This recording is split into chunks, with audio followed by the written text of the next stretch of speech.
Bien-aimés dans les Seigneurs, bonjour et bonsoir, selon l'heure à laquelle vous nous captez.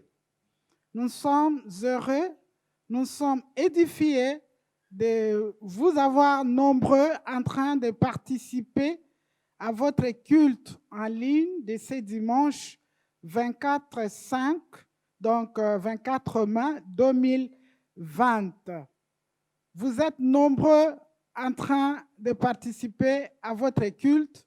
Nous vous saluons et nous vous bénissons dans le nom puissant de notre Seigneur et Sauveur Jésus-Christ. Bien-aimés, vous savez que ces cultes ou nos moments comme ça ne se tiennent plus dans ces conditions habituelles.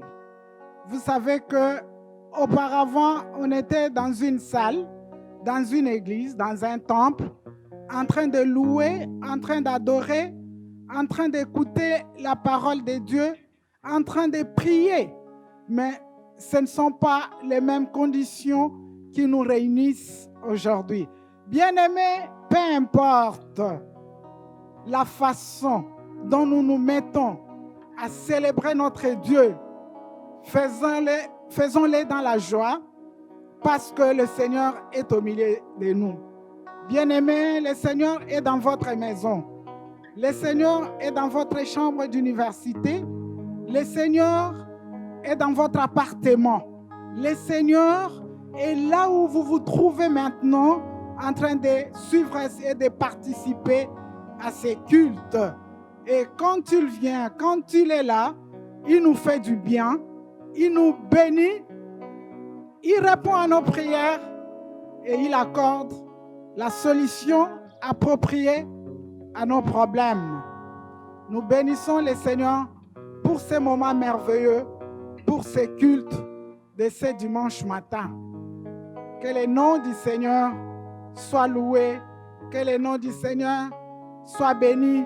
Bien-aimés, connectez-vous et sentez, réalisez la présence de Dieu dans votre maison, où vous êtes en famille, peut-être seul. Sachez que Dieu est avec nous. Nous allons prier, bien-aimés, là où vous êtes. Vous allez faire comme nous. Si nous nous mettons debout, mettez-vous debout. Si nous dansons, faites ce qui vous sera inspiré encore plus que ce que nous faisons ici. Nous allons nous mettre debout, bien-aimés, si nous sommes sur nos deux jambes aujourd'hui, si nous sommes vivants, comptez aussi parmi les gens qui respirent en ces jours. C'est pour adorer notre Dieu, c'est pour l'exalter, puisque c'est pour cela que nous avons été créés.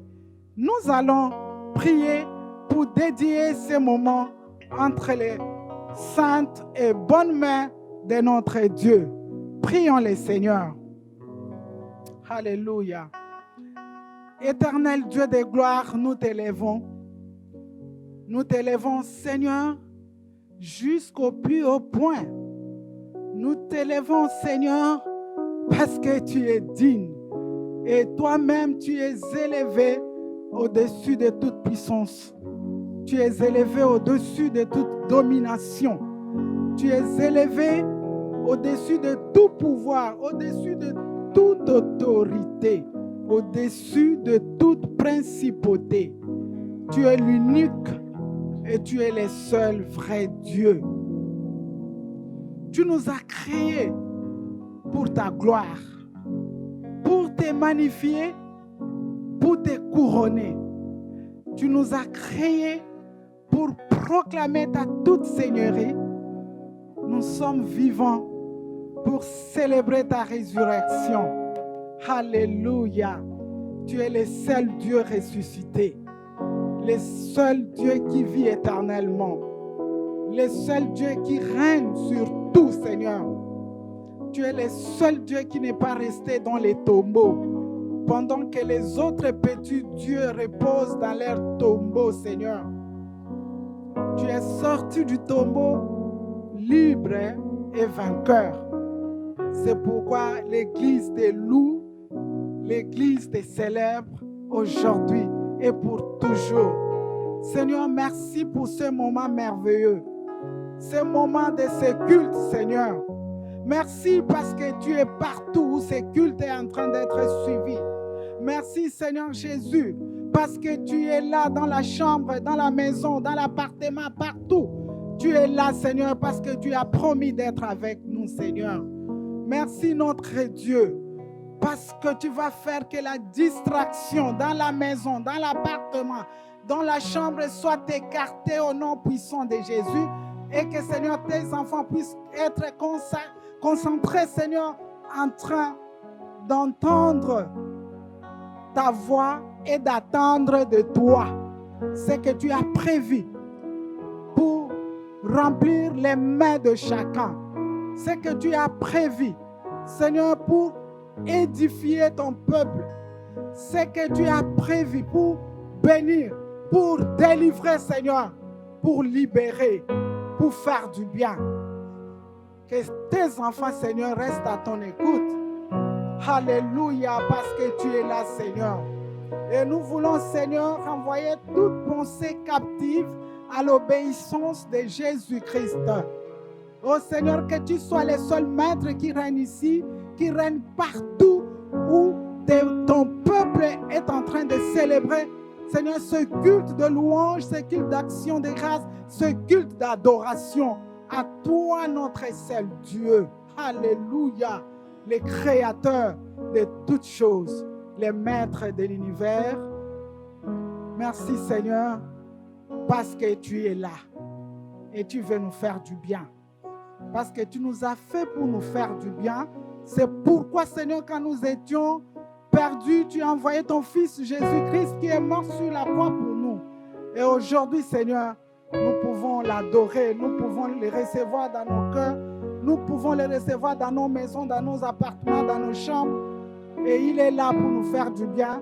Et nous sommes là, nous sommes nés, nous nous tenons sur nos deux jambes, Seigneur, pour te glorifier, pour t'adorer, pour célébrer ton nom, pour te couronner, pour t'élever, pour t'exalter, pour te magnifier.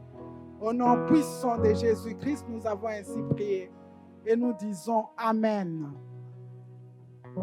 Nous laissons la place à la chorale.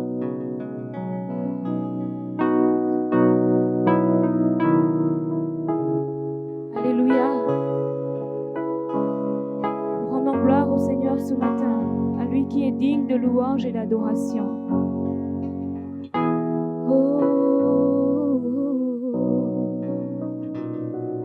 Je suis né pour te louer. Je suis né pour glorifier ton nom en toute circonstance, apprendre à te dire merci. Je suis né pour t'aimer.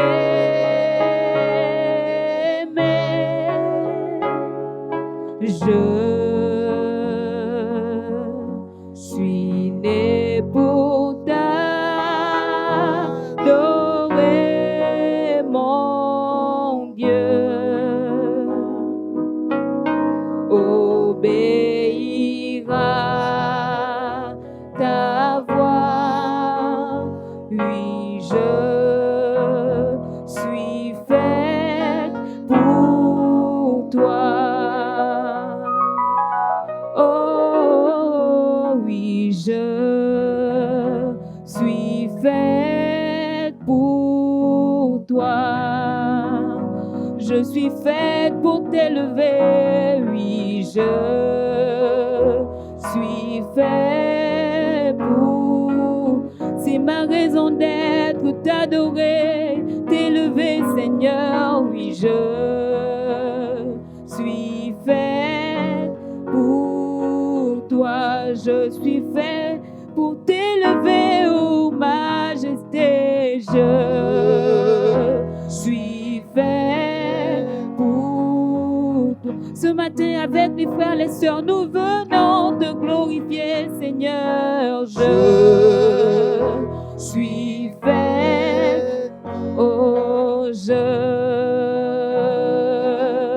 suis né pour te louer. Je suis né pour glorifier ton nom. En toute circonstance, apprendre à te dire merci. Je suis né pour t'aimer.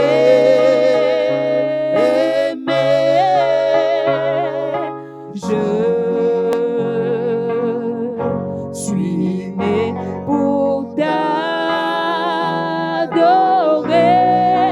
mon Dieu.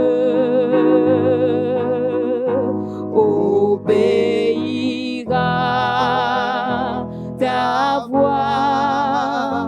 Oui, je suis faite pour toi. Je suis faite pour toi, Seigneur. Oh oui, je suis faite pour toi. Je m'abandonne, je me livre à toi, Seigneur. Oui, je suis faite pour toi, pour t'élever, pour t'adorer, ô majesté. Oui, je suis faite pour toi. Alléluia. Oh oui, je suis faite pour toi. Seigneur, oui, je suis fait pour toi, pour te louer toute ma vie, Seigneur. Je suis fait pour toi, dans les bons, les mauvais moments, Seigneur. Oui, moi, je suis fait pour toi. En temps de crise, en temps de difficulté, Emmanuel, moi, oui, je suis fait pour toi, pour te louer, t'adorer, te célébrer, Seigneur. Je suis fait pour toi. Oh, je suis fait pour toi. Oh, Jésus, à toi la gloire éternelle. Oh,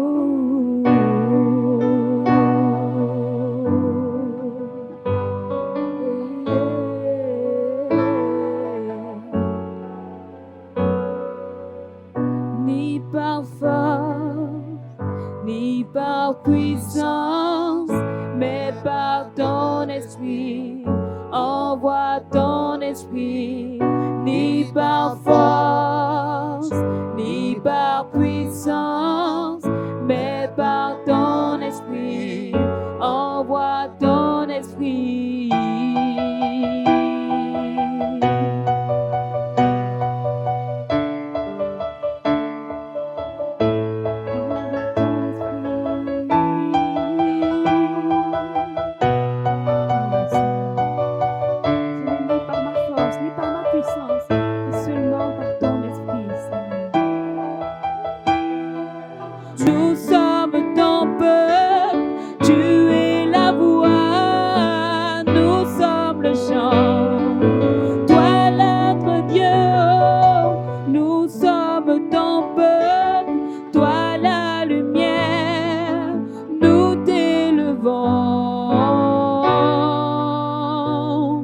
émerveillé par toi.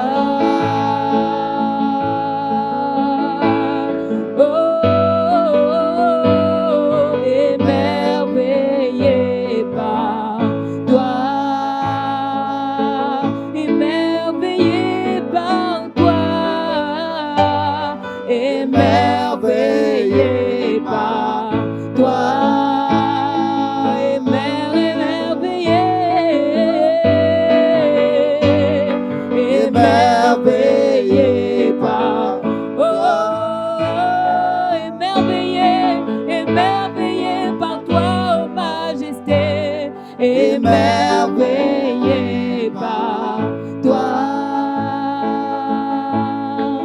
Oh oui, souffle, viens souffler sur nous, Saint-Esprit, viens souffler sur nous, ta présence, Seigneur, souffle, viens souffler sur nous, Saint-Esprit, viens souffler sur nous, répands ta parole qui guérit, souffle, viens souffler sur nous, Saint-Esprit, viens souffler sur nous. Alléluia. Alléluia. Gloire à toi, Seigneur. Oui, Saint-Esprit souffle sur nous. Dans les chambres où tes enfants se trouvent confinés, dans les maisons et les appartements, dans la solitude dans laquelle le coronavirus a plongé ta fille, ton fils, étudiante ou étudiant en Chine, depuis le mois de janvier. Certains ne sont jamais sortis des campus de leur université. Oh Seigneur, d'une vie de liberté, nous sommes passés au confinement, où nos mouvements ont été réglementés, en plus des masques et de toutes sortes de précautions. Ah Seigneur, vulnérables et en proie à toutes sortes de maux, de dépression. Que deviendrons-nous sans toi? Oh Seigneur, que sera notre vie si nous ne vivons pas de toi? Aussi t'invoquons-nous, cher Saint-Esprit, comme Paraclétos, consolateur. Viens dans ta mission de remplir nos vies de goût et de sens par la présence de Dieu que tu établis en nous, par la présence glorieuse, la Shekinah de Dieu que tu places là dans les lieux où ta fille, ton fils est isolé. Ta présence remplit et manifeste et établit la présence de Dieu qui libère de la solitude, qui libère de la distance sociale, de la privation de tout genre. Oh, merci Seigneur, parce que tu es présent. Tu es présent depuis. Tu as été présent chaque jour. Et tu es présent maintenant, dans cette maison, dans cette pièce. Tu es présent dans le cœur de ton fils, de ta fille. Tu es présent dans ton église pour faire mouvoir nos vies de la présence et de la mouvance de Dieu, de la présence et de la mouvance du Saint-Esprit, de la présence et de la mouvance de la vie de Dieu à travers ta présence agissante au Saint-Esprit. Remplis nos cœurs et que tu nous fasses du bien et que tu glorifies Jésus-Christ dans les vies de tout un chacun, là où tes enfants se trouvent maintenant. D'ailleurs, Seigneur, chaque fois, non seulement en ce jour du dimanche, 24 mai maintenant, dimanche 24 mai 2020, où l'on t'écoute, où on participe à ces cultes, où on suit cette prière, où on va écouter ta parole, mais chaque instant, chaque jour, que ton fils, ta fille ou quelqu'un se connecterait et suivrait ces programmes et ces cultes.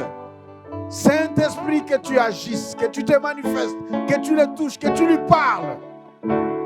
Et qu'ainsi Jésus-Christ soit réellement glorifié. Parce que c'est cela ta mission, ô Esprit Saint. C'est pourquoi nous te disons souffle. Souffle déjà par la présence divine que tu as établie. Et souffle encore maintenant par la parole que nous voulons entendre et écouter de ta part à travers celui, l'instrument que tu t'es choisi. Au nom de Jésus-Christ de Nazareth, le Fils de Dieu, nous avons prié. Amen. Nous disons Amen. Nous crions Amen. Amen, Amen, Amen.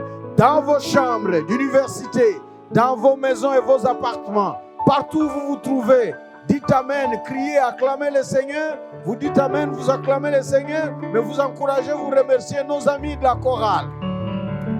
Nos amis de la chorale avec notre sœur Nelson, alors qu'ils vont prendre place, notre frère Epaphrodite au piano et notre frère Caris Glad, là-bas, le tout jeune de la chorale à la guitare, sans oublier le frère Eric au fond à la technique. Nous vous saluons, nous sommes là, le couple pastoral, mon épouse, la mère des nations Chantal Ndonga Ngangombo, qui nous a accueillis et entretenus tout à l'heure, et moi-même, votre frère et serviteur du Seigneur Jésus-Christ, le révérend pasteur Jess Diop Ngangombo. Ah oui, ça me fait penser à mon église en République démocratique du Congo, l'église de Chandelier, où on m'appelle rabbin. Et donc, nous voulons écouter la parole de Dieu. Nous vous saluons. Bienvenue donc. C'est dimanche 24 mai. Nous avons, le dimanche dernier, annoncé qu'à partir d'aujourd'hui, nous commencerions une nouvelle série. Parce que nous avons parlé d'un certain nombre de choses dans le temps qui s'était écoulé. Et donc, c'était une série autour des réflexions et des questions que l'on se pose en cas de malheur. Se demandant et nous demandant si le malheur, comme le coronavirus, venait de Dieu ou ça venait d'où. Et nous avons dit que tout malheur, un malheur, quel qu'il soit, n'importe quel, ça peut venir de Dieu. Ça peut venir aussi du diable, le plus souvent. Mais ça peut aussi être la résultante, la conséquence de la bêtise humaine, de la responsabilité humaine. Parce que l'être humain est libre, est capable. Et dans sa liberté, puisque non parfait, faillible, il peut créer des gâchis. Et donc, cette série nous a nourris pour savoir si jamais le coronavirus était un malheur qui venait de Dieu, quel message il nous donnerait? Pourquoi il viendrait de Dieu? Et nous avons montré combien dans la Bible, il y a plusieurs langages, il y a plusieurs passages bibliques qui évoquent des malheurs, des menaces de la part de Dieu, à partir de l'histoire biblique depuis l'Ancien Testament jusqu'au Nouveau Testament. Mais nous avons aussi établi que très souvent, les malheurs qui nous frappent proviennent du diable. Dieu se sert très occasionnellement, rarement et en temps très réduit d'un malheur comme langage. Mais le plus souvent, c'est le diable de qui nous viennent les malheurs. Et parfois, le diable s'appuie sur l'être humain que nous sommes, sur notre erreur, sur notre responsabilité, sur nos ratés, sur nos péchés. Le diable prend appui pour opérer, pour manipuler toutes sortes de malheurs. Et donc, partant et mettant point à cette série, nous voulons rentrer aujourd'hui là, déjà, et les dimanches qui vont suivre, à une autre série que nous avons annoncée. Une série qui se rapporte à l'après-coronavirus. Et dans le passé, nous avons déjà parlé de l'après-coronavirus. C'était le dimanche 5 avril, dans la série « Les fruits du coronavirus ». Les fruits du coronavirus. Le 5 avril, c'était le dimanche de Ramos, le dimanche précédent, le dimanche de Pâques, 12 avril. Nous avons parlé du titre « Après le coronavirus ». Et là, nous avons évoqué, partant du fait du rapport entre la science et la foi, nous sommes partis aussi de l'histoire générale pour voir ce qui s'était passé dans l'histoire générale. Est-ce qu'il y a eu des fléaux ou des situations ou des malheurs qui ont frappé le monde que nous pourrions comparer au coronavirus? Et nous avons évoqué, par exemple, au dernier siècle, les guerres mondiales, la première et la deuxième guerre mondiale, et les effets et les causes de tout cela. Et donc, nous, pendant cette série que nous commençons aujourd'hui, la série c'est « Que ferez-vous après le confinement ?» Que ferez-vous après le confinement? Nous avons dit de temps en temps, plusieurs fois, que le coronavirus va passer. Ça fait son histoire, on en a parlé, ça restera, les gens vont écrire, les gens ont déjà commencé à publier et à écrire là-dessus. Et notre but en tant qu'Église et peuple de Dieu, c'était d'être accompagnés pendant ce temps. Et c'est une première dans la longue et lointaine et vieille histoire du monde, et surtout de l'Église, de voir le monde entier paralysé. Dieu merci que c'est un temps où la technologie, grâce à la science, se trouve très développée, de telle sorte que le manque de rencontres physiques a été compensé, pallié par les supports techniques, la technologie, les médias, avec les rencontres en ligne. Dieu merci. Sinon, ça serait pire et ça serait grave. Et donc, le coronavirus, quoi qu'il en soit, il passera. Avec le coronavirus est venu le confinement. Et le confinement aussi cessera comme le coronavirus va passer. D'ailleurs, dans certains pays où l'on a annoncé le confinement, certains n'ont même pas pu faire un mois. D'autres, très tôt, sont rentrés. D'autres, après un mois ou 2 mois. Ici en Chine, c'est depuis mi-janvier que nous sommes en confinement. 4 mois pleins, maintenant nous sommes dans le 5e mois. En confinement, bien sûr que déjà, ce confinement est en train de se relâcher. Nous entrons petit à petit dans le non-confinement ou dans le déconfinement. Et donc, nous voulons anticiper de manière pastorale et existentielle notre vie après le confinement, notre vie dans les conditions normales, le confinement étant condition pas normale, condition non normale. Ça va passer et nous serons et continuerons à vivre les conditions sans confinement, de liberté totale, complète, comme avant le coronavirus. Comment ça va se passer? C'est une approche aussi prophétique. Nous anticipons le confinement. Nous annonçons, nous appelons, nous proclamons, nous déclarons le confinement. Parce que les spécialistes évoquent une nouvelle vague de coronavirus. Nous disons non à cette vague-là. Au nom de Jésus-Christ, le confinement annonce la fin du coronavirus et on lève le confinement et le coronavirus aussi est maîtrisé et il s'en va. Dans le nom puissant de Jésus. Alors, nous nous demandons, puisque parlant de la fin du confinement, notre série évoque, le titre que ferez-vous après le confinement? C'est une bonne nouvelle. Déjà, après le confinement, ça signifie que nous nous retrouvons libres, en train de nous promener, libres de nos mouvements, libres de réunions, libres de cultes physiques. Et ne vous en faites pas, lorsque ce moment viendra où nous devons reprendre le culte physique pour ceux qui sont à Pékin, en Chine, nous allons annoncer cela à l'avance. Et je crois bien que, en dépit du fait qu'on aura repris le culte physique, nos cultes physiques seront aussi mis en ligne, ainsi que d'autres activités. Mais nous n'en sommes pas encore là-bas. La bonne nouvelle, c'est que le confinement arrive et arrivera à sa fin. Nous sommes à la fin du confinement. Mais nous savons que ce confinement est dû au COVID-19.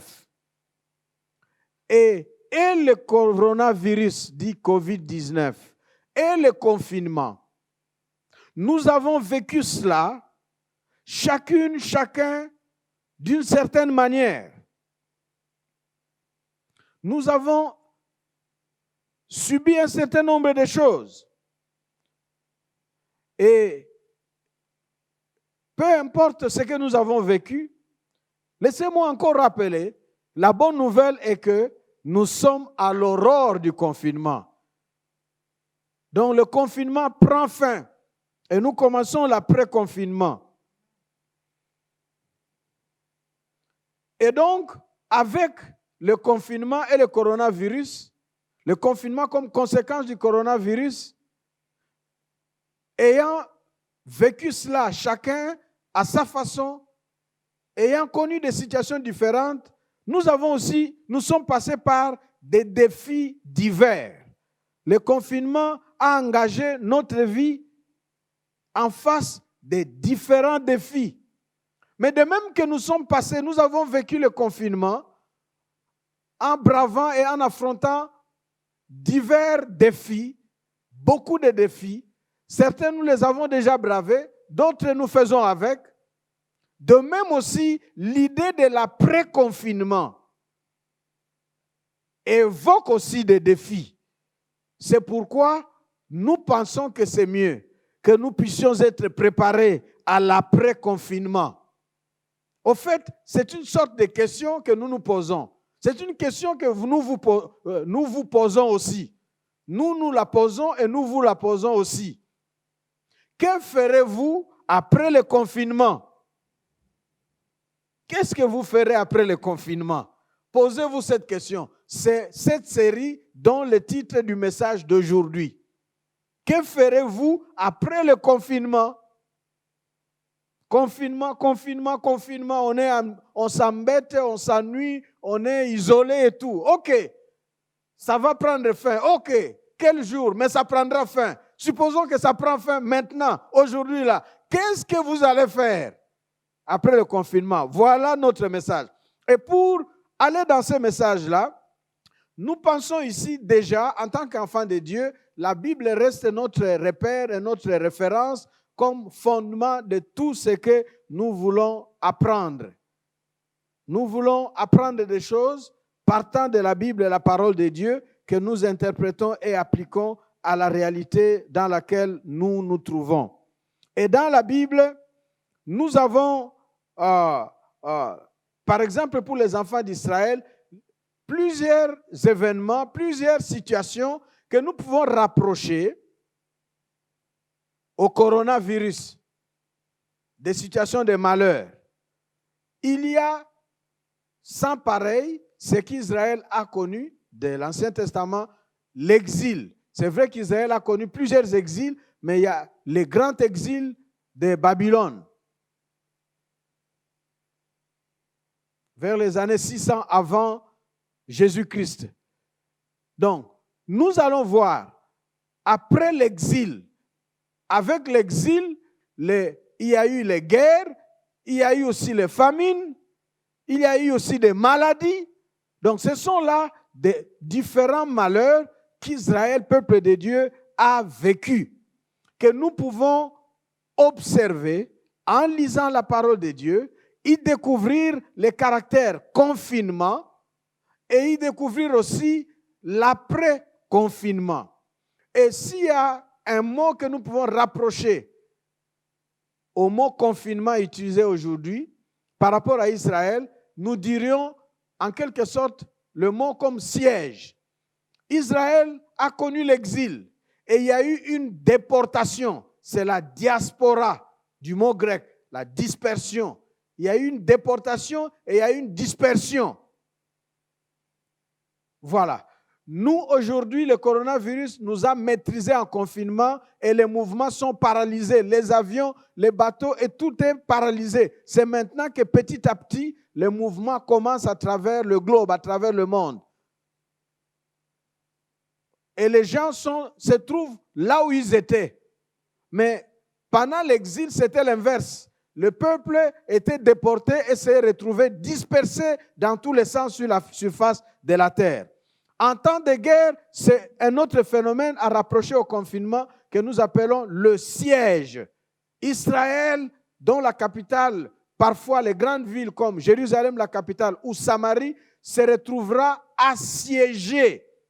Donc les gens sont en confinement parce que l'ennemi a pris contrôle sur la ville et les gens ne peuvent plus mouvoir, sortir et faire des activités. Et donc, ils étaient là, dans le siège, à cause de l'exil ou des fléaux. Et nous avons d'autres fléaux comme la famine. Et nous lirons des textes et nous verrons. Avec la famine, il n'y a rien à manger. Il y a les guerres que nous avons citées. Donc, comment Israël a vécu ces choses-là, mais surtout, comment est-ce que Israël s'est comporté?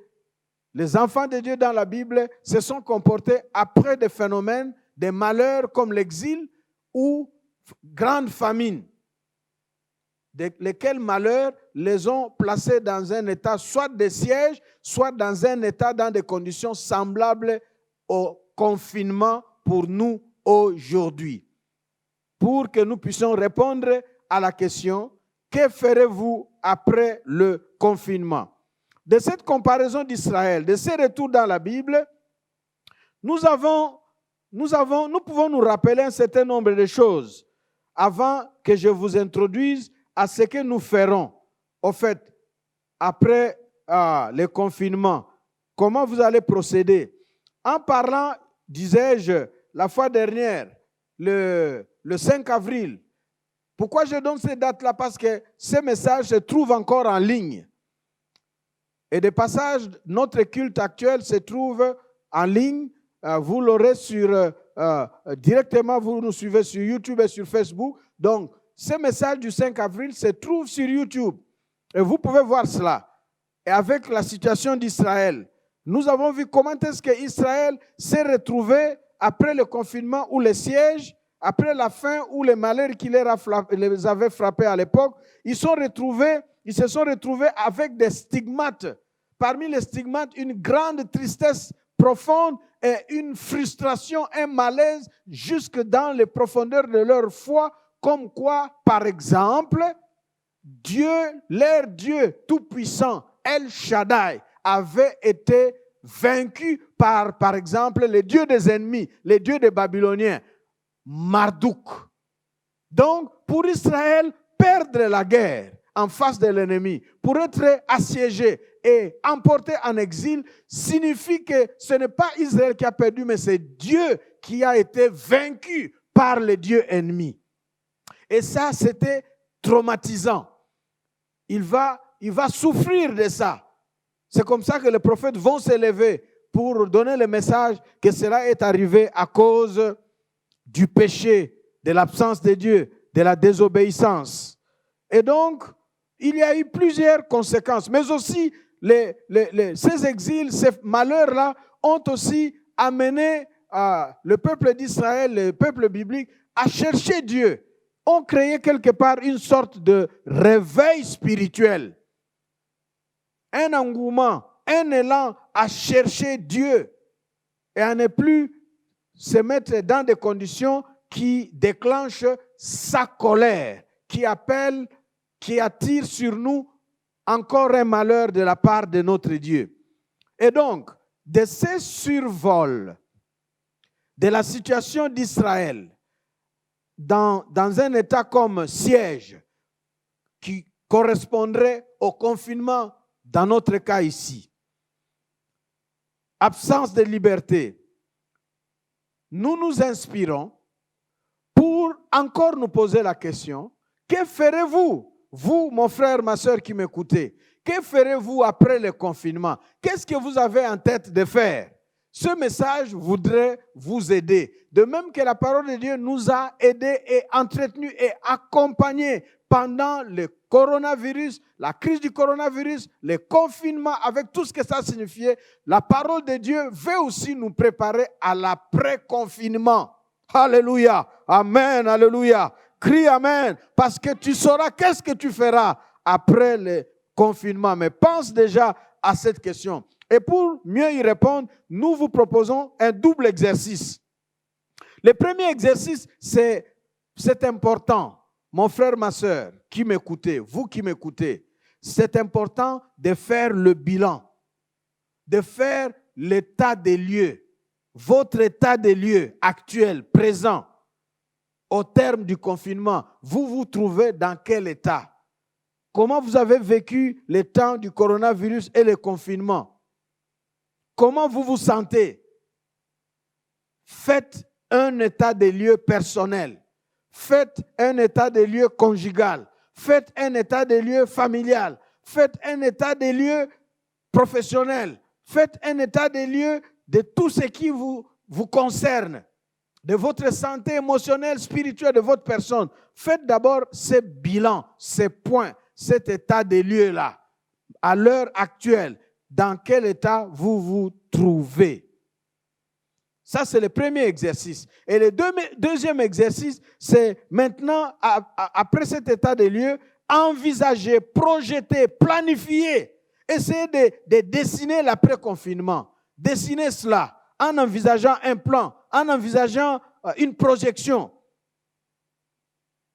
quant à ce que vous allez faire, afin que vous ne puissiez pas être surpris. Vous savez, de même que pendant le confinement, nous étions tous encouragés à prendre le dessus, à prendre le devant pour ne pas subir le confinement, mais à pouvoir gérer le confinement.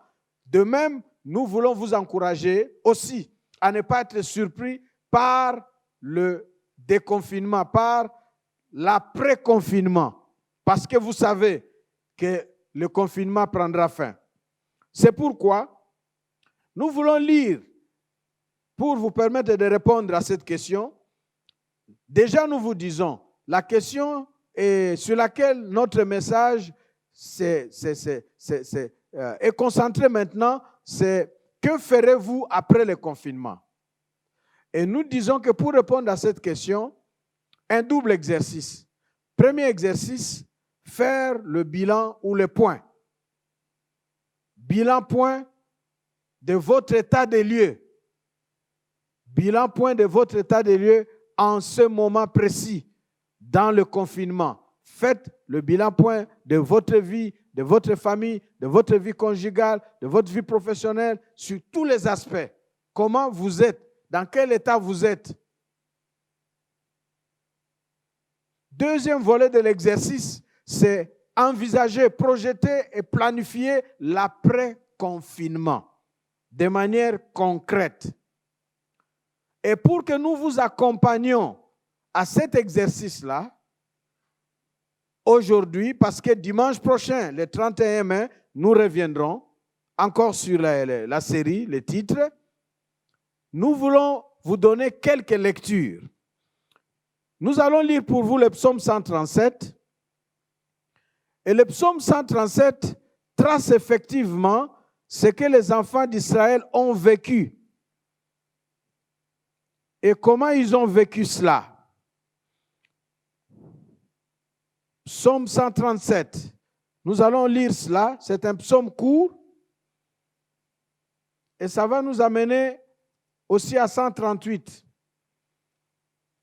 Aujourd'hui, j'aime le dire de temps en temps, les gens ont leur Bible électronique. Nous, on a nos Bibles là imprimées et nous avons c'est important parce qu'avec ça, vous connaissez la page.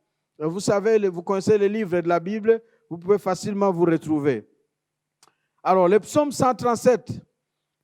Assis au bord des fleuves à Babylone, nous pleurions en évoquant Sion. Nous laissions nos guitares suspendues aux arbres de la rive. Et là, ceux qui nous avaient déportés osaient nous réclamer des cantiques. Nos persécuteurs exigeaient de nous des chants joyeux. Chantez-nous, disait-il, un des cantiques de Sion. Mais comment pourrions-nous chanter un cantique du Seigneur sur une terre étrangère? Voilà. Ô Jérusalem, si jamais je t'oublie, eh bien que ma main droite se paralyse. Si je cesse de penser à toi, si je ne fais pas de toi ma suprême joie, eh bien que ma langue se colle à mon palais. Seigneur, n'oublie pas ce qu'ont fait les Édomites le jour où Jérusalem fut prise. Donc, dans ce psaume-là, il parle, il raconte, c'est une situation de détresse, de déportation, où ils sont sans joie, incapables de chanter à leur Dieu. Et si nous allons au psaume suivant, le 138 à partir du verset 4, parce que là c'est 137, et si nous allons au 138 à partir du verset 4, qu'est-ce que nous y découvrons? Toujours avec Israël. Au verset 4, Seigneur, que tous les rois de la terre te louent quand ils auront entendu ce que tu dis. Qu'ils célèbrent tes actions en chantant. La gloire du Seigneur est immense. Le Seigneur a beau être là-haut, il voit les humbles. De loin, il reconnaît l'orgueilleux. Si je dois vivre au cœur de la détresse, tu me maintiendras en vie malgré la colère de mes ennemis. Tu avanceras la main, ta main droite me sauvera. Seigneur, tu feras cela pour moi, toi dont l'amour n'a pas de fin. N'abandonne pas maintenant ce que tu as créé de tes propres mains. Amen. Et ça, c'est le psaume 138, à partir du verset 4 jusqu'à 8. Une prière qui évoque et invoque et appelle au secours notre Seigneur. Parce qu'en temps de détresse, en temps comme de coronavirus, en temps de confinement, nous perdons la joie et nous vivons le siège. Et nous vivons beaucoup de phénomènes. Et parfois, cela se répercute sur notre perception de l'avenir, sur notre perspective du futur. Nous parlons de l'après-confinement. Allons-y dans un autre passage qui nous donne le récit d'une situation qui est arrivée. Nous sommes dans 2 Rois que je vais lire. 2 Rois, chapitre 6. Le texte de Psaume 137 concerne l'exil qui se prolonge avec la louange dans le Psaume 138. L'exil, Psaume 137.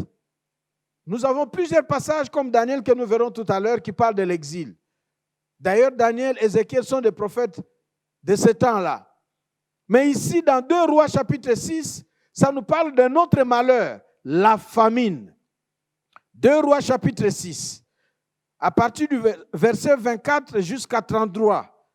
2 Rois chapitre 6, verset 24 à 33, que vous pouvez lire chez vous. Mais ici, je voudrais lire du verset 24 jusqu'à 27.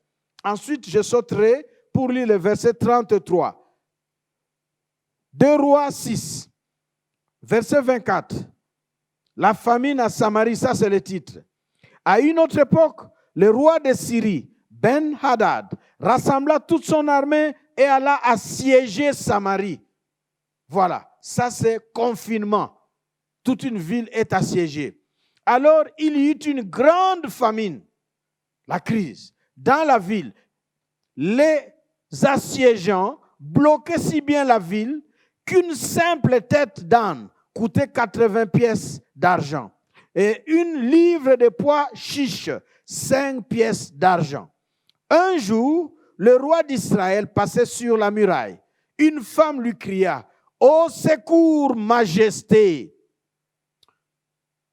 Mais le roi lui répondit, « Si le Seigneur ne te secourt pas, moi non plus, je ne peux pas te secourir. Il n'y a plus de réserve, ni de bleu, ni de vin. » Et donc ici, nous nous retrouvons dans une situation de siège, une situation de confinement où il n'y a pas d'entrée, pas de sortie. Conséquence, c'est la crise, c'est la famine. Et nous avons vécu ce confinement. Cet exercice nous met dans le processus du bilan de ce par quoi nous sommes passés. Donc, une femme se trouve en difficulté.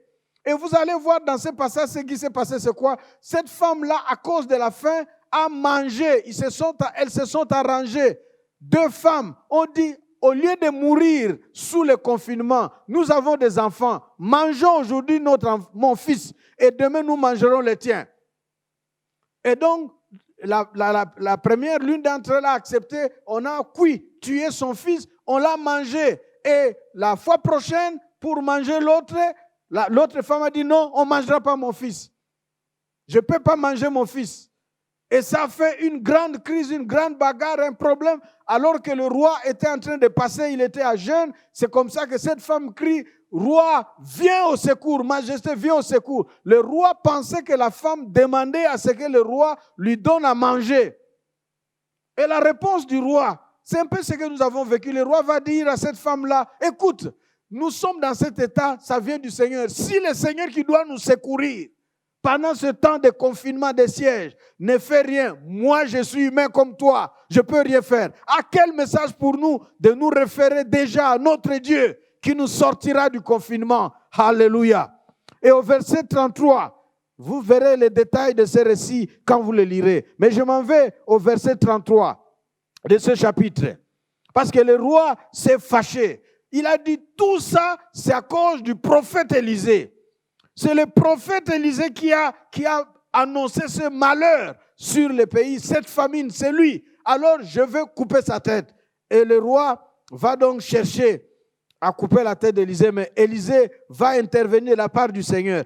Verset 33, Élisée parlait encore lorsque le roi arriva et déclara, c'est le Seigneur qui nous envoie tous ces malheurs. Que puis-je encore espérer de lui? Voilà. Dans le confinement, on voudrait abandonner. Et le chapitre 7, nous enchaînons, chapitre 7 jusqu'au verset 2. Élisée répondit, écoutez tous ce que déclare le Seigneur.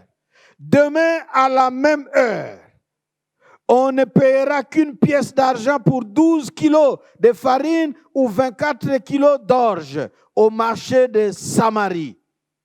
Bien-aimés, dans une situation de confinement et de siège, nous avons besoin d'écouter. Le prophète Élisée, 2 Rois chapitre 7 verset 1, Élisée répond, il dit, écoutez tout ce que déclare le Seigneur. Qu'est-ce que vous ferez après le confinement?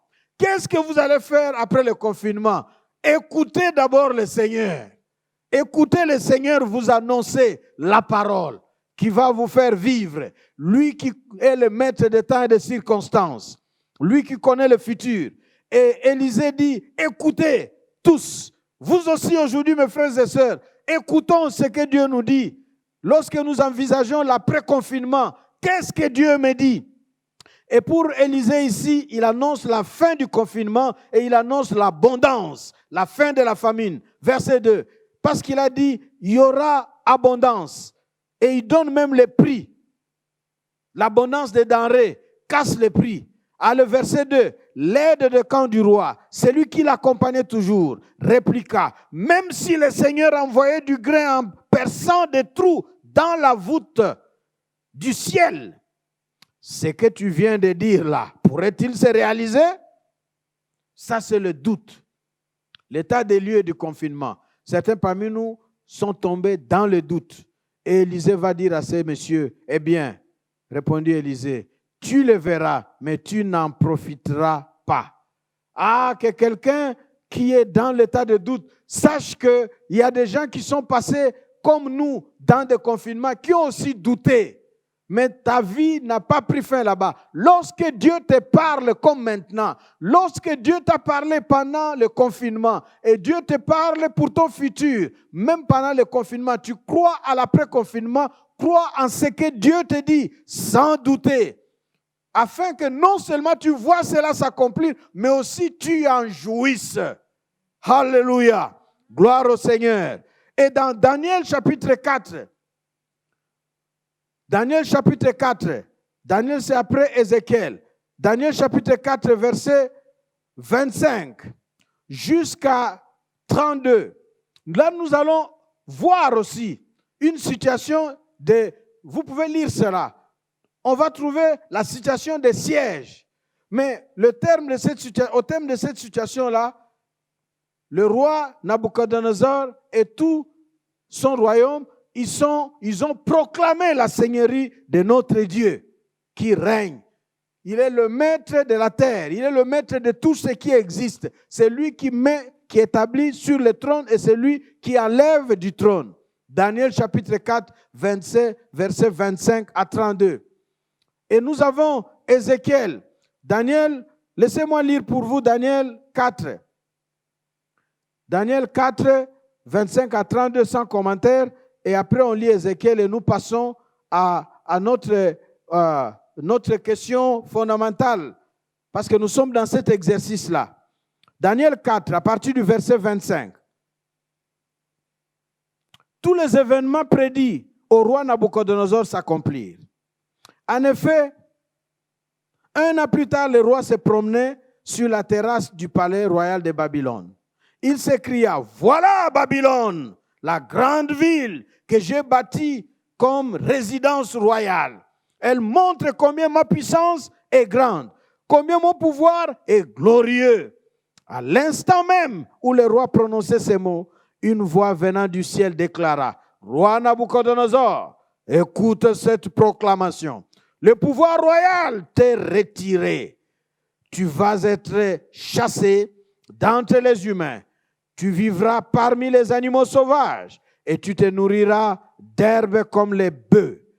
Tu demeureras dans cet état pendant 7 ans jusqu'à ce que tu reconnaisses que le Dieu très haut est le maître de toute royauté humaine et qu'il la donne à qui il veut. » Aussitôt, cette parole se réalisa. Nabuchodonosor fut chassé d'entre les humains. Il s'est mis à manger de l'herbe comme le bœuf et son corps fut trempé par la rosée. Sa chevelure devint aussi longue que des plumes d'aigle et ses ongles aussi grands que des griffes d'oiseaux. Parce qu'il s'est proclamé Dieu. Ah, n'oublions pas que lorsque le monde a crié, le monde maîtrisait la science, le monde était affolé dans des découvertes. Vous savez, depuis le coronavirus, on ne parle plus de Mars. On ne parle plus de voir s'il y a la vie à Mars. On ne parle plus d'aventure sur la Lune. Il n'y en a plus. Parce que l'homme s'est cru maître de toutes choses. Il s'est bâti des gratte-ciel, des immeubles, des fusées, des avions, des appareils, des sous-marins. Il s'est battu beaucoup de choses. Il y a des montres qui peuvent vous parler, qui peuvent clignoter que vous avez reçu un message. Il y a tout un tas de trucs actuellement avec l'électronique, avec la technologie. Et l'homme s'est trouvé comme maître, un peu comme Nabuchodonosor. Et les puissances qui tiennent le leadership dans ces choses-là pouvaient se vanter de prendre le leadership du monde, de prendre le contrôle sur le monde et de vouloir mater même sur les faibles. Et Dieu est intervenu pour dire, taisez-vous, je suis Dieu, je règne. Aujourd'hui encore, nous avons besoin de ne pas oublier alors que nous allons vers la liberté, l'après-confinement. N'oublions pas les leçons tirées pendant ce moment. C'est l'état des lieux. C'est pourquoi notre attitude devra ressembler à ce que le prophète Ézéchiel a proclamé dans Ézéchiel 36, versets 21 à 28, que je vais lire ici. Ézéchiel 36, à partir du verset 21. Et vous allez voir combien c'est intéressant. Alors j'ai souffert de ce que les nations étrangères méprisent le nom que je porte par la faute des Israélites qui arrivaient chez elles. C'est pourquoi transmets-leur ce que je déclare. Moi, le Seigneur Dieu. Qu'est-ce que le Seigneur déclare? Ce que je vais entreprendre, gens d'Israël, je ne le ferai pas par égard pour vous, mais pour faire respecter le nom que je porte, que vous avez déshonoré chez les nations où vous êtes allés. C'est vous qui m'avez déshonoré devant elles. Et malgré cela, je veux leur montrer que je suis vraiment Dieu. Notre Dieu reste Dieu. Et il veut qu'après le confinement, qu'il montre qu'il est Dieu par nous. C'est de vous que je me servirai pour le leur montrer. Dieu veut se servir de quelqu'un pour démontrer à la face du monde que c'est lui qui est Dieu. Alors, elles seront convaincues que je suis le Seigneur. Je l'affirme, moi, le Seigneur Dieu. Et vous pouvez continuer la lecture. Parce que nous avons dit jusqu'au verset 28. Et vous verrez comment est-ce que ce que Dieu va faire. Il va mettre en nous son esprit. Par exemple, au verset 26, il dit, je vous donnerai un cœur nouveau. Je mettrai en vous un esprit nouveau. J'enlèverai votre cœur insensible comme une pierre et je le remplacerai par un cœur réceptif. Je mettrai en vous mon esprit et je vous rendrai ainsi capable d'obéir à mes lois, d'observer et de pratiquer les règles que je vous ai prescrites. Viens, Saint-Esprit, souffle en nous, Saint-Esprit, comme nous l'avons crié. Oh, merci Seigneur. Que l'Esprit vienne pour que Dieu se serve de nous. Après le confinement, Dieu cherche des témoins. Que ferez-vous après le confinement? Qu'allez-vous faire après le confinement, bien-aimés? Ici, je voudrais vous amener à des choses pratiques pour que nous puissions nous préparer à répondre à cette question. Mais avant cela, laissez-moi vous donner d'autres passages bibliques que vous pouvez lire chez vous. 1er Roi, le chapitre 17 et 18. Lamentation, le chapitre 3, 4 et 5. Et puis Romains, chapitre 15, versets 22 à 33. Actes des apôtres, chapitre 11, versets 27 à 30. Et 2 Corinthiens, chapitre 8 et chapitre 9. Tous ces passages-là évoquent un malheur, soit l'exil, soit une peste ou une maladie, soit la famine, soit un fléau. Ce sont des situations qui ont entraîné soit la dispersion diaspora, soit le siège confinement. Le confinement. Et donc, et la crise comme conséquence. Et nous allons voir comment les gens se sont comportés pendant ce moment. Mais nous donc, forts de ces informations, nous nous posons encore cette question. Nous vous posons cette question. Dieu vous pose cette question. Je vous pose cette question. Posez-vous cette question. Qu'allez-vous donc faire, mon frère, ma soeur, après le confinement? Par où allez-vous commencer? Que feriez-vous concrètement? Vous savez, j'ai réfléchi un tout petit peu à... J'avais, il y a quelques années, fait cette blague comme question à l'église pendant les cultes. Je ne sais pas, quand vous sortez, vous revenez de l'école, prenons un hiver comme ça, où vous êtes bourré de trucs, ou bien vous revenez du travail, ou vous revenez des courses, et vous avez faim, ou vous êtes fatigué, vous rentrez dans votre maison. Quelle est la première chose que vous faites? Réfléchissez un peu. Qu'est-ce que vous faites en premier lieu? Je ne sais pas, ça paraît banal, mais c'est quand même important de réfléchir. Très épuisé, fatigué, préoccupé, encombré par toutes sortes de manteaux, des trucs, des gants et tout, des serre-corps, beaucoup de choses, des souliers. C'est en plein hiver là, et puis vous revenez. Ou bien vous avez transpiré sous la chaleur, vous entrez chez vous. Par quoi vous allez commencer? Par où vous allez commencer? Qu'est-ce que vous allez faire? Voilà cette question-là. Certains ont une certaine habitude. C'est devenu pour eux habitude. Dès qu'ils rentrent, ce qu'ils font, c'est d'abord se déchausser. D'autres, ils marchent avec ses chaussures, mais il va d'abord prendre, surtout s'il a faim, il prend quelque chose, il ne sait même pas s'il a déjà lavé les mains ou pas. Il met dans la bouche. Nous avons des habitudes différentes. D'autres encore, ils font des comportements différents chaque fois. Voilà une question. Le confinement va prendre fin. Qu'est-ce que vous allez faire? Par où vous allez commencer? Qu'est-ce que vous ferez concrètement? Alors laissez-moi ici vous faire méditer. Parce que nous allons vers la fin de notre message d'aujourd'hui, que nous continuerons la fois prochaine. en nous rappelant que dans l'état des lieux et le bilan, ce que vous allez faire après le confinement est fonction de votre état actuel. Comment vous vivez? Dans quel état le confinement va vous faire entrer dans le non-confinement, dans le déconfinement? Est-ce que avec un malaise profond par rapport à l'amour de Dieu, une grande tristesse, peut-être vous avez perdu des êtres chers, vous avez des souvenirs amers qui remontent et apparaissent, votre espérance est perturbée, vous avez un sens du vide quand vous regardez votre futur, de sorte que même le déconfinement, on dirait, vous met en grande difficulté. Y a-t-il un flou quant à votre futur? Après le confinement, vous êtes déboussolé avec des repères confus par rapport au futur, par rapport à votre destinée. Mais il y a aussi une bonne nouvelle. Peut-être le confinement vous a raffiné. Alléluia. Vous êtes devenu beaucoup plus sensible et beaucoup plus conscient du besoin de Dieu, de la place, de l'importance de Dieu dans votre vie. Vous avez peut-être pris aussi conscience de la vulnérabilité humaine. Combien l'être humain est vulnérable, fragile.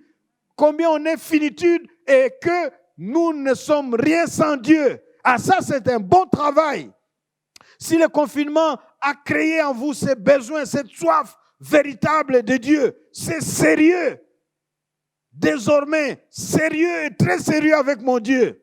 Ça, c'est aussi une bonne chose. Le confinement peut aussi vous avoir emballé dans une sorte de réveil spirituel, de renouveau, de renaissance, de vraie naissance de vous-même, où votre vie a pris un décollage.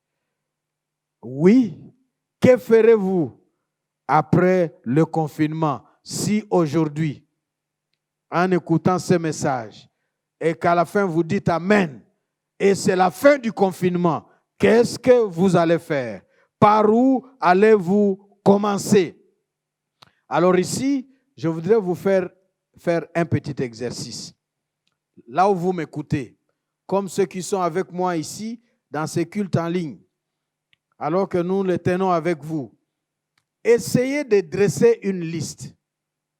Voilà. Ce message a pour but de ne pas nous faire subir le confinement, l'après-confinement, le déconfinement, mais de nous faire rentrer en responsable. Parce que nous avons été surpris par le coronavirus et le confinement. Mais ne soyons pas surpris par le déconfinement.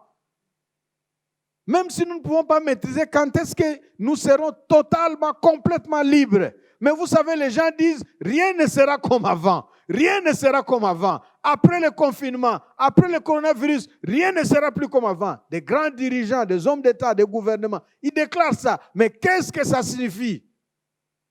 Rien et personne ne va avec une recette auprès des individus pour les entretenir par rapport à leurs besoins. Merci Seigneur, nous avons un Dieu qui pense à nous. Et dans sa parole, il ne veut pas que nous entrions dans notre futur avec le vide, avec des frustrations, avec des traumatismes, que nous rentrions dans l'avenir, dépaysés, déboussolés. Dieu voudrait nous donner un repère. Alors, exercez-vous à dresser une liste en vrac. Aujourd'hui, nous terminons le message. Écoutez-moi. Qu'est-ce que vous ferez après le confinement? Posez-vous cette question et commencez à énumérer des choses. Dressez une liste en vrac de ce que vous allez faire. Et gardez votre liste et venez avec le dimanche prochain, le 31 mai. Voilà. Dressez une liste. Énumérez ce que vous allez faire après le confinement. Et revenez avec votre liste dimanche prochain, le 31 mai. Et vous aurez une réponse par rapport à ce que vous pouvez faire. Mais laissez-moi vous donner la réponse au numéro 1 de ce que vous allez faire après le confinement. Le numéro 1. Je ne sais pas si vous avez fait votre liste. en vrac. Essayez de voir qu'est-ce qui est le numéro 1. Alors moi, je vous donne de cet examen-là, ce petit exercice, comme la bonne réponse. Comme ça, vous pouvez vous coter si vous avez trouvé. Vous savez, Dieu est là, je suis là avec vous dans votre maison, dans votre appartement. Le Saint-Esprit est là pour vous accompagner, à vous exercer. Exercez-vous. Qu'est-ce que vous ferez après le confinement? Certains parmi nous, surtout nous qui ne sommes pas en Chine, ceux qui sont en Afrique, ceux qui sont à l'étranger, en Europe, ceux qui sont au Canada, aux États-Unis et ailleurs, certains, vous n'êtes plus dans le confinement. Vous êtes déjà libre. Déconfinement total ou partiel. Vous avez déjà commencé. Vous êtes déjà entré. Ce message vous trouve en chemin. Comment vous êtes entré dans l'après-confinement? Mais vous pouvez, en dépit du fait que ce message vous trouve en chemin, vous pouvez vous arrêter, faire une pause pour regarder si vous êtes mal parti et bien partir. Donc, nous continuerons le dimanche prochain, mais laissez-moi vous dire, correction à l'examen, première réponse numéro 1 de ce que vous allez faire après le confinement. Je vais vous le donner avec des illustrations. Et là, on va terminer pour vous dire c'est quoi. Et vous allez découvrir. Dans la Bible, nous avons un homme, Naaman, qui était malade d'une lèpre. C'était un officier militaire très gradé, un général. Mais la lèpre était son problème. Et il a appris qu'il y avait le prophète Élisée encore, que nous avons lu dans 2 Rois, qui avait le pouvoir de guérir. Nous sommes dans 2 Rois chapitre 5. Naaman est parti et il a été guéri. Et Naaman, voyant sa peau guérie, il a demandé des conditions à Élisée. Élisée lui a dit, il n'y a pas de conditions, vas-y en paix. Après être plongé 7 fois dans le Jourdain, Naaman a vu sa peau quitter de la lèpre et redevenue comme la peau d'un bébé nouveau-né. Et c'était incroyable, il a dit, je dois rentrer pour reconnaître celui qui m'a guéri. Et il est venu avec beaucoup de cadeaux. Rentrer pour reconnaître et exprimer sa gratitude à Élisée. 2 Rois chapitre 5. Un autre exemple, ce sont des lépreux. Vous trouverez dans Marc chapitre 1er verset 40 à 45 et dans Luc chapitre 17 verset 11 à 19 des récits des lépreux. Un lépreux voit Jésus et il crie « Seigneur » parce que les lépreux vivaient en solitude. Aujourd'hui, les gens qui ont des maladies contagieuses comme le coronavirus, dès que tu es infecté, tu es positif, on t'amène loin pour que tu ne puisses pas contaminer les autres. Et les lépreux étaient isolés comme ça. Et il a appris que Jésus de Nazareth passait. Et il a commencé à crier « Aie pitié de moi, aie pitié de moi, rends-moi pur ». Jésus lui a dit « Qu'est-ce que tu veux? Rends-moi pur que je guérisse de cette lèpre ».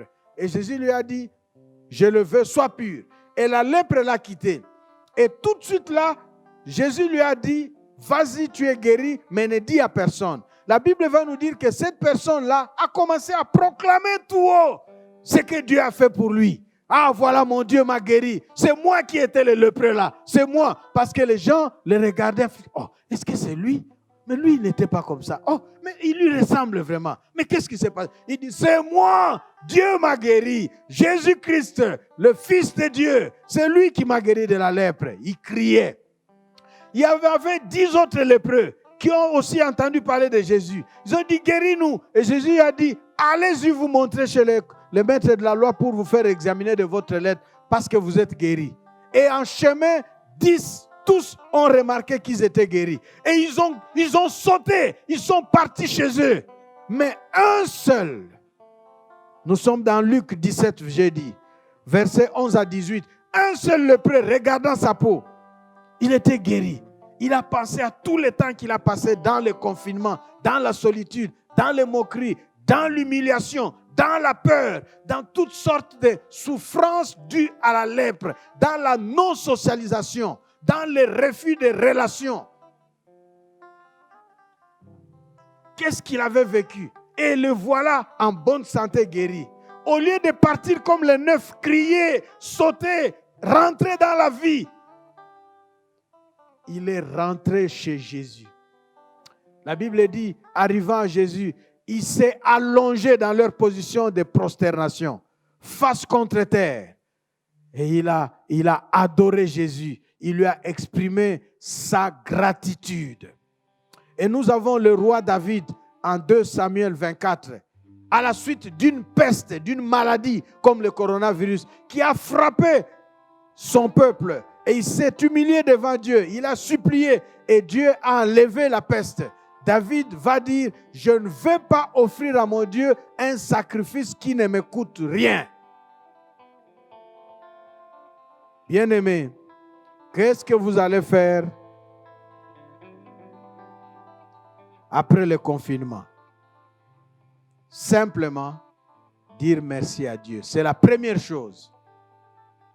Dire merci à Dieu pour la vie.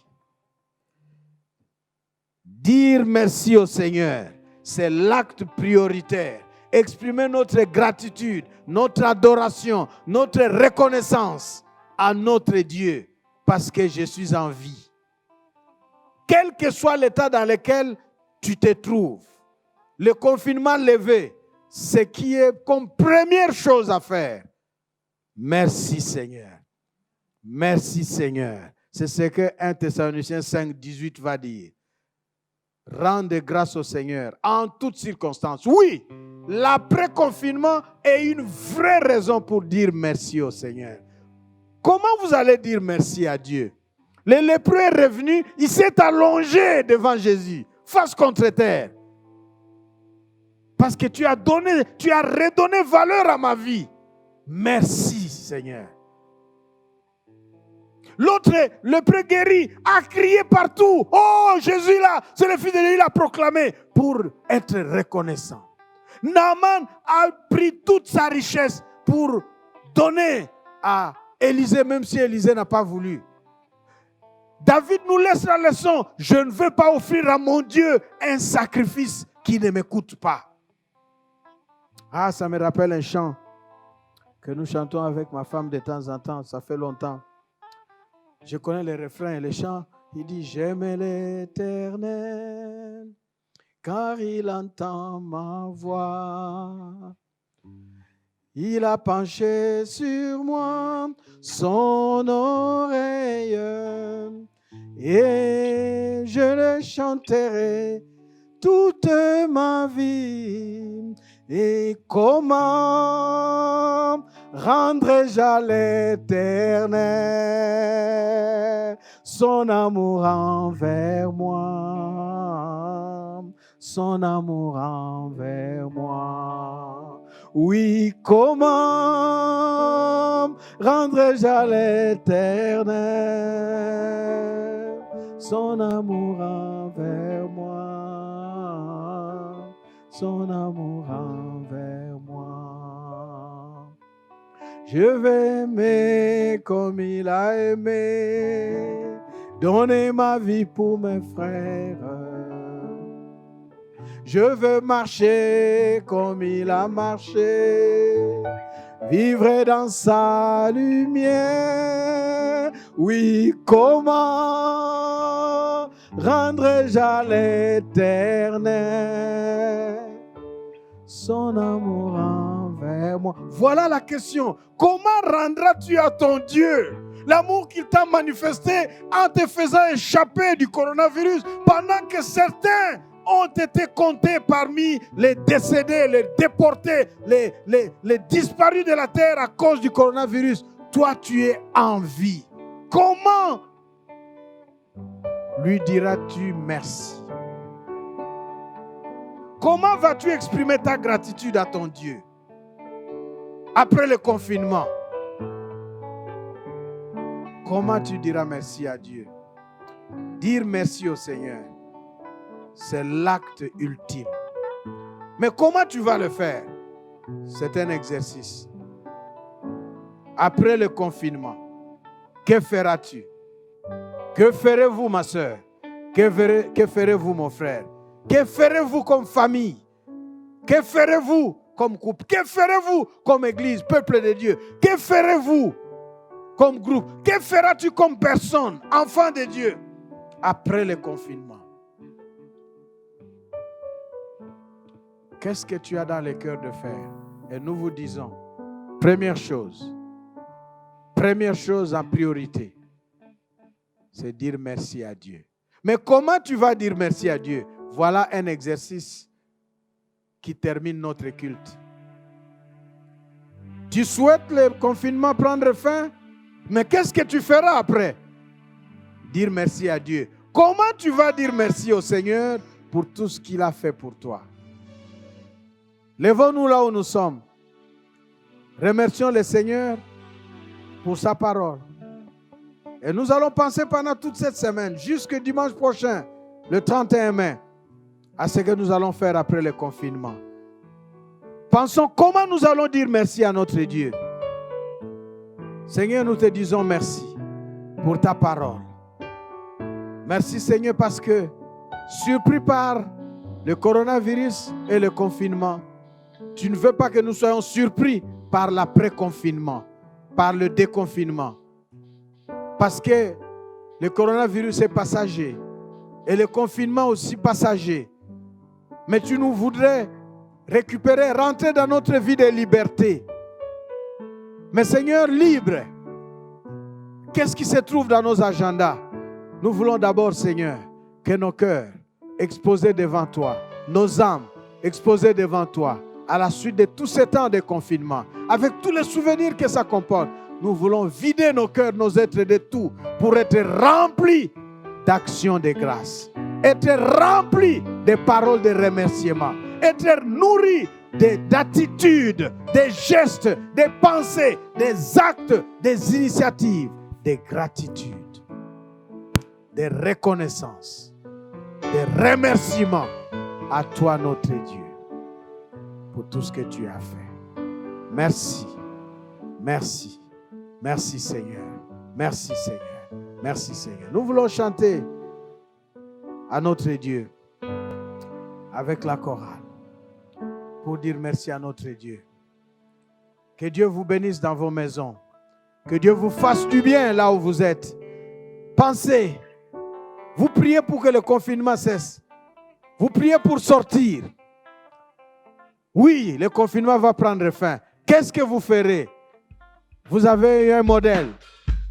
Dire merci à Dieu. Mais comment vous allez dire merci à Dieu, vous, famille? Comment vous allez dire merci à Dieu, vous, couple? Vous, ma soeur, vous, mon frère, vous, étudiantes, vous, étudiants, frères et sœurs, partout où vous vous trouvez. Comment vous allez dire merci au Seigneur? Alléluia. Commençons par les célébrer. Rendez-vous à suivre dimanche prochain, le 31 mai.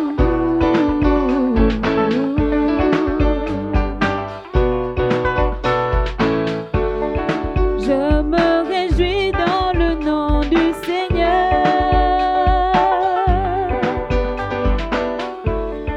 Je me confie dans le nom du Seigneur. Je lève les mains dans le nom du Seigneur. Je danse de joie dans le nom du Seigneur. On est ensemble, oh oui, je me réjouis. Je me réjouis dans le nom du Seigneur. Je me confie dans le nom du Seigneur.